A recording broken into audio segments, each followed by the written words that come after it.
Hey guys, Sonya Bersani here with Legend Lending. Today I'm going to be talking to you about appraisal waivers, what they are, what they're not, and what you need to know. So I'm going to obviously use some math to help walk you through this, but I want to start off by explaining, as a mortgage company, as a lender, we are not bound to the agreements that are made on a contract between a seller and a buyer. So as an example, right now it is a hot topic where a buyer will waive their right to have an appraisal, or that they'll waive the right of not buying the home if that appraised value comes in short. That's between the buyer and the seller. Okay. And honestly, if you're making that kind of agreement, it kind of sounds like you should have the cash to cover the difference, right? So if you're buying a house for 400 grand and it comes in at 390, you're telling that seller, I'll still buy it and I'll buy it for, the 10 grand over what it's worth. That's what you're agreeing to. But when you're getting a mortgage, we're in a different arena here. So with the mortgage company, we're looking at what you apply for, right? So let's set the example, right? So you want to buy this house for 400 grand. All right, and we'll keep it simple. You're going to put 20% down, which would be $80,000 on this case. So you're going to borrow $320,000.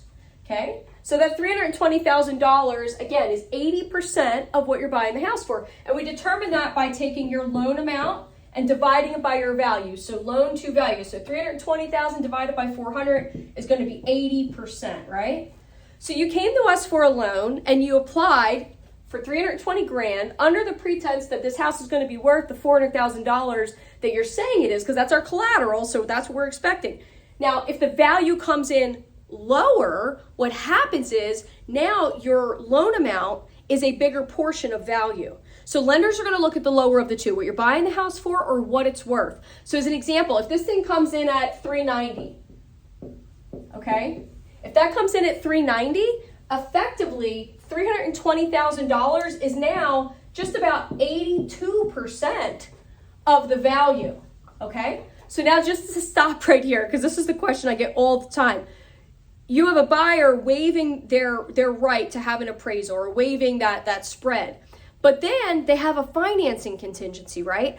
I can technically deny this loan as presented, because even if they have the cash to cover the 390 to the 400, if they have that cash and they want to pay it, that's wonderful. But let's hypothetically say they really didn't want to do that. They really didn't want to cover that spread. They just wanted to get under contract, right? Well, if they don't want to cover that, what that then means is I can technically issue a denial, because I am no longer at 80% financing. I'm at 82% financing, okay? So a buyer could say, Sonya, even if you can make that work and add some mortgage insurance to my loan, I don't care. I don't want to move forward. And guess what? I can deny it because this is what he applied for and it's what he didn't get. So he could get a denial for insufficient collateral on the mortgage contingency, which essentially, people are using as essentially a little bit of a crutch for this whole appraisal waiver situation.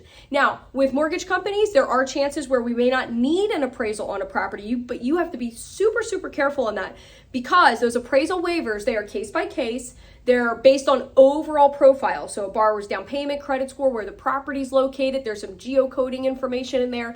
And guess what? If you start out a loan transaction and you get a waiver and then something happens, that client's debt ratio changes or something that you would think has no bearing, or maybe even the engines, Fannie Mae and Freddie Mac, update their software, we can lose that waiver, okay? Most times that doesn't happen. I can't remember a time it has, but it can. I've seen it and been able to revise it, but I'm telling you, that can happen. So you got to be super careful. But if a lender says that they don't need an appraisal, that's great, but just be careful, like I said, because at the end of the day, if that's not supported, a denial can be issued. Alternatively, the buyer could decide again, it's okay, I'm just going to cover that cash difference. I'll put more money down, right, to keep that loan to value the same. They can opt to do that, but just beware, right? This is a basis for a denial, so you want to be careful whether you're representing a seller or if you're representing a buyer, that you're really putting the best effort into making sure that they can cover themselves in case this mortgage contingency is scrutinized and they find out it's because of value. You can see where that might get a little bit dicey. So there's also some other things. I'm going to do a separate video on what appraisal gap insurance is not. There's too much talk about that and it's a magic cure. It definitely is not, but I'll do that in a separate video. I hope this one was helpful for you. If my team or I can ever be of help, we're here for you. And one last thing. This is 20% down, guys. If somebody's only putting 3 or 5% down, there's no wiggle room in there to make anything work, so they better have the cash to cover that spread. You take care, and until next time, Sonya Bersani with Legend Lending.